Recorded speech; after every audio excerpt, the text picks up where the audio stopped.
Hello friends, welcome to Katiyar DK education point. I am Divya और आज हमारी ईवीएस की क्लास है। ये क्लास आपकी सीटेट पेपर 1 के लिए बहुत ही ज़्यादा इंपॉर्टेंट है।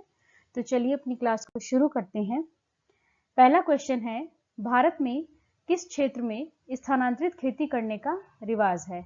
पहला ऑप्शन है आपका उत्तर पूर्वी क्षेत्र, दूसरा है दक्षिणी क्षेत्र, तीसरा है उत्तर पश्चिम क्षेत्र, डी ऑप्शन है आपका दक्षिण पूर्वी क्षेत्र।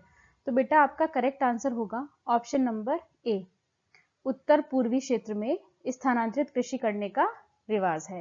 नेक्स्ट क्वेश्चन है आपका, आरती ने एक पोस्टर पर एक बीमारी के प्रसार से संबंधित निम्नलिखित सावधानियों पर ध्यान दिया। अपने आसपास पानी इकट्ठा ना होने दें, पानी के बर्तन, कूलर और टंकियों को साफ रखें। अगर पानी किसी जगह पर इकट्ठा हो गया है तो उसमें तेल का छिड़काव करें। अपने आप को बचाने के लिए नेट का उपयोग करें। प्रचार के बारे में जागरूकता पैदा करने के उद्देश्य से पोस्टर। अब आपको बताना है कि वो कौन सी बीमारी का प्रति लोगों को जागरूक कर रही है। पहला ऑप्शन है आपका चेचक और मलेरिया, दूसरा है डेंगू और आई फ्लू, तीसरा है टाइफाइड और हैजा, और डी ऑप्शन है आपका डेंगू और जापानी इंसेफेलाइटिस। तो आपको बताना है कि आपका करेक्ट आंसर क्या होगा बेटा। ऑप्शन नंबर डी आपका करेक्ट होगा, डेंगू, और जिसको जापानी बुखार भी कहा जाता है।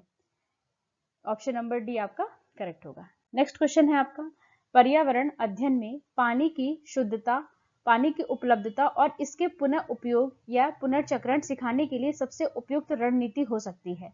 अब पानी की उपलब्धता और इसके पुनः उपयोग को, मतलब पानी का पुनः उपयोग कैसे कर सकते हैं ना, इसके लिए कौन सी रणनीति प्रभावी हो सकती है? पहला चर्चा करना, डिस्कस करना, दूसरा परियोजनाएं और चर्चा करना, हम परियोजनाएं बनाएंगे इसको लेकर के और इस पर चर्चा करेंगे। तीसरा साक्षात्कार, डी ऑप्शन है आपका प्रयोग। तो इसमें सबसे बेस्ट ऑप्शन क्या होगा बेटा? ऑप्शन नंबर बी, परियोजनाएं बनाना और उस पर चर्चा करना। नेक्स्ट क्वेश्चन है आपका, निम्नलिखित में से कौन से पौधों का प्रवर्धन बीजों के द्वारा होता है? पहला ऑप्शन है आपका गन्ना, आलू, पत्ता गोभी, दूसरा ऑप्शन है आपका गेहूं, चावल, ओट्स, सी ऑप्शन है आपका आलू, गुलाब, गन्ना, डी ऑप्शन है आपका गेहूं, गन्ना और चावल। तो इसमें से जो बीजों के द्वारा जो होते हैं, बीजों के द्वारा जिनका पौधों का प्रवर्धन होता है वो कौन से हैं? ऑप्शन नंबर बी आपका करेक्ट होता है बेटा, चावल, गेहूं और ओट्स। नेक्स्ट क्वेश्चन है आपका, निम्नलिखित में से कौन सी युक्तियों के द्वारा कक्षा 5 के उप विषय बोलती इमारतें एक पर्यावरण अध्ययन के शिक्षक के द्वारा अर्थपूर्ण तरीके से संपादित की जा सकती हैं? पहला ऑप्शन है आपका मानचित्र और चित्र, दूसरा ऑप्शन है आपका व्याख्यान और चर्चा, तीसरा ऑप्शन है सर्वे के संचालन के उपरांत उस पर चर्चा, डी ऑप्शन है बच्चों से नारे लिखवाना। पहले तो आप ये देखो बेटा कि लेक्चर मेथड, आपको पहले भी मैंने कई बार बताया कि कहीं भी लेक्चर की बात है, छोटे बच्चे हैं उनको लेक्चर नहीं देना है। तो डिस्कशन तो हम कर सकते हैं किसी चीज को लेकर के बच्चों से, लेकिन लेक्चर नहीं। तो ये गलत हो गया, बी ऑप्शन आपका। फिर डी ऑप्शन क्या कह रहा है बेटा? बच्चों से नारे लिखवाना। अब आप एक बात बताइए मुझे, क्या नारे लिखवाना बेस्ट होगा? नहीं, नारे लिखवा के क्या मिलेगा हमें? तो ये भी गलत हो गया। तो ए और सी आपका करेक्ट हो जाता है इसमें। तो A and C, option number इसमें 1 देखो बेटा, केवल ए और सी, ये आपका करेक्ट हो जाएगा। नेक्स्ट क्वेश्चन है आपका, निम्नलिखित में से कौन सा सबसे छोटा प्रवासी पक्षी जो उत्तर ध्रुवीय क्षेत्रों से भारत आता है? पहला ऑप्शन है आपका सीक पर बत्तख, दूसरा है ऑस्प्रे, तीसरा फ्लेमिंगो या स्टिंट। तो आपका करेक्ट आंसर होगा बेटा इसमें छोटी जलरंक, स्टिंट जिसको कहते हैं ना। ऑप्शन नंबर डी आपका करेक्ट हो जाएगा। ये कैसा पक्षी है? जो उत्तर ध्रुवीय क्षेत्रों से भारत में आता है।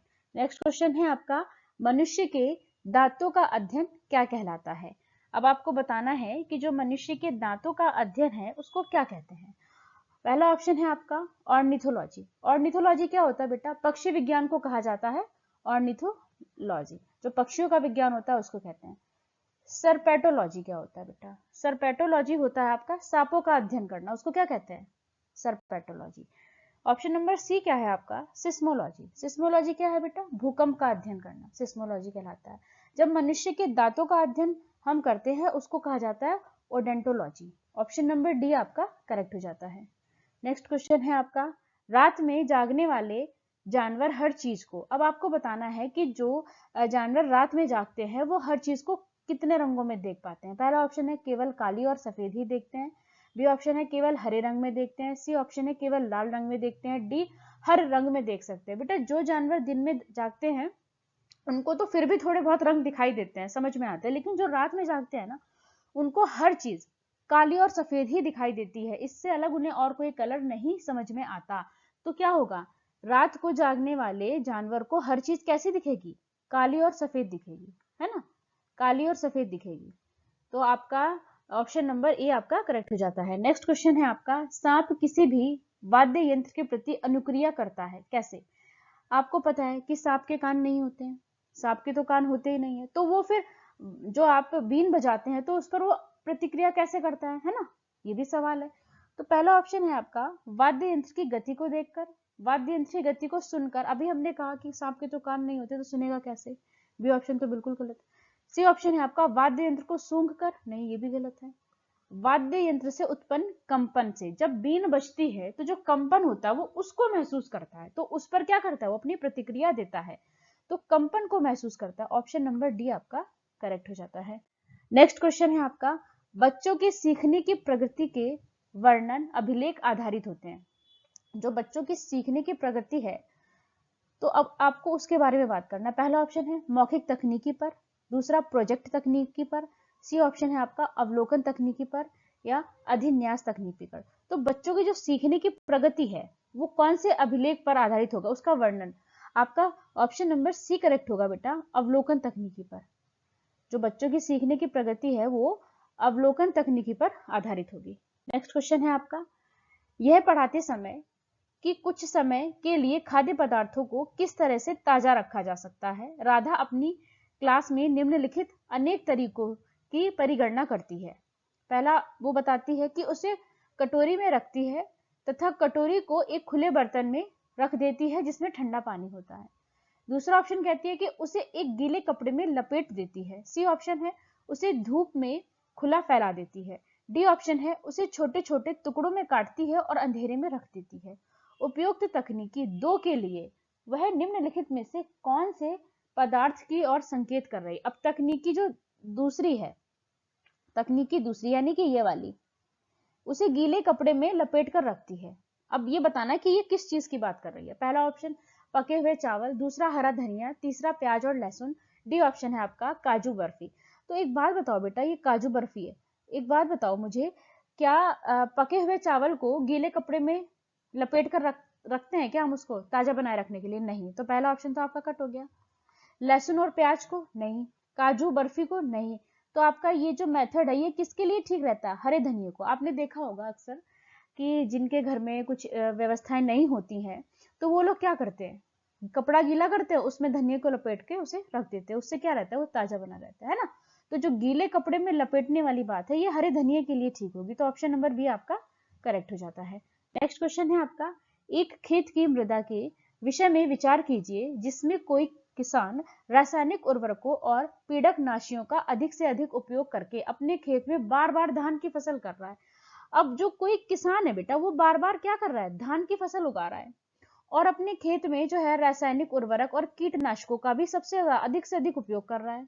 ठीक है, तो आपके विचार से उसके इस व्यवहार से उसके खेत की जो मिट्टी है वो कैसी हो जाएगी? अन्य फसलों के लिए उपजाऊ होगी, केवल धान की फसल के लिए उपयुक्त बनेगी, वर्ष में कई फसलों के लिए अधिक उपयुक्त बनेगी, या कुछ समय के बाद बंजर हो जाएगी।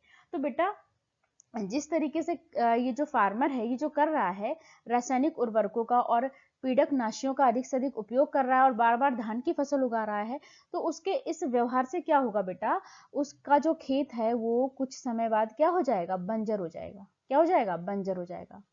तो ऑप्शन नंबर डी आपका करेक्ट होगा बेटा कि खेत उसका बंजर हो जाएगा। नेक्स्ट क्वेश्चन है आपका, पाश्चुरीकृत दूध को लगभग तक गर्म किया जाता है फिर अचानक अति ठंडा करके उसका भंडारण किया जाता है। पहला ऑप्शन है आपका 15 मिनट के लिए 100 डिग्री सेल्सियस पर, दूसरा ऑप्शन है आपका 3 मिनट के लिए 100 डिग्री सेल्सियस पर, सी ऑप्शन है आपका 5 मिनट के लिए 70 डिग्री सेल्सियस पर, डी ऑप्शन है आपका 15 से 30 सेकंड के लिए 70 डिग्री सेल्सियस पर। तो आपका करेक्ट आंसर क्या होगा बेटा इसमें, ऑप्शन नंबर आपका डी करेक्ट हो जाएगा बेटा कि 15 से 30 सेकंड के लिए 70 डिग्री सेल्सियस पर। ठीक है बेटा, इसमें क्या होता है, दूध को गर्म करके फिर ठंडा किया जाता है ना। तो क्या होगा, 15 से 30 सेकंड के लिए 70 डिग्री सेल्सियस पर। नेक्स्ट क्वेश्चन है आपका, किसी पौधे अथवा जंतु की प्रजाति जिसका गंभीर रूप से विलुप्त होने का खतरा है उसे क्या कहेंगे। पहला ऑप्शन है आपका संकटापन्न प्रजातियां, दूसरा दुर्लभ प्रजातियां, तीसरा स्थानीय प्रजातियां, डी विलुप्त हो चुकी प्रजातियां। तो बेटा जिनका खतरा है विलुप्त होने का तो उसको क्या कहेंगे, संकटापन्न, संकट में है ना वो तो, क्योंकि विलुप्त होने का उन पर खतरा है। तो ऑप्शन नंबर ये आपका करेक्ट हो जाता है कि हम उनको संकटापन्न प्रजातियां कहेंगे। नेक्स्ट क्वेश्चन है आपका, एक फसल को काटने के पश्चात खेत को कुछ वर्षों के लिए खाली छोड़ दिया जाता है, उसमें कुछ भी नहीं उगाया जाता। इस भूमि में जो बांस और अन्य खरपतवार उग जाते हैं उनको उखाड़ते नहीं है बल्कि वहीं काट कर जला दिया जाता है। और जो राख होती है ये क्या है, भूमि को उर्वरक बनाती है। जब यह भूमि खेती के लिए तैयार हो जाती है तो उसे हल्का हल्का खोदा जाता है, हल्का हल्का सा खोदा जाता है, उसकी जुताई नहीं होती है ना, और उसमें बीज छिड़क दिए जाते हैं। तो आपको बताना है कौन सी खेती है, पहला सहकारी खेती, दूसरा झूम खेती, तीसरा सीढ़ी नुमा खेती, डी है आपका सिंचाई खेती। तो बेटा आपका ऑप्शन नंबर बी करेक्ट होगा। ये हम कौन सी खेती की बात कर रहे हैं, झूम खेती की, जिसमें क्या होता है, खेत को फसल काटने के बाद कुछ टाइम के लिए खाली छोड़ दिया जाता है, फिर उसमें जो भी बांस या खरपतवार निकल आते हैं उसको मतलब क्या करते हैं, उसको वहीं पर जला दिया जाता है, खेत में ही जला दिया जाता है। फिर क्या होता है, जो वो राख होती है वो भूमि को उर्वरक बनाती है, और जब बीजों को हम बोते हैं तो हम वहां जुताई नहीं करते हैं, हल्का हल्का सा उसको खोदते हैं जमीन को और उसमें बीज हम लगाते हैं। तो बीज को छिड़क देते हैं, बीज को तो गहरी खुदाई नहीं होती है, हल्का हल्का सा खोद कर हम उसमें बीजों का छिड़काव कर देते हैं। तो ये कौन सी खेती है बेटा, ये आपकी झूम खेती है। वीडियो अच्छी लगी हो तो लाइक करें, शेयर करें, चैनल को सब्सक्राइब करें। Thanks for watching this video.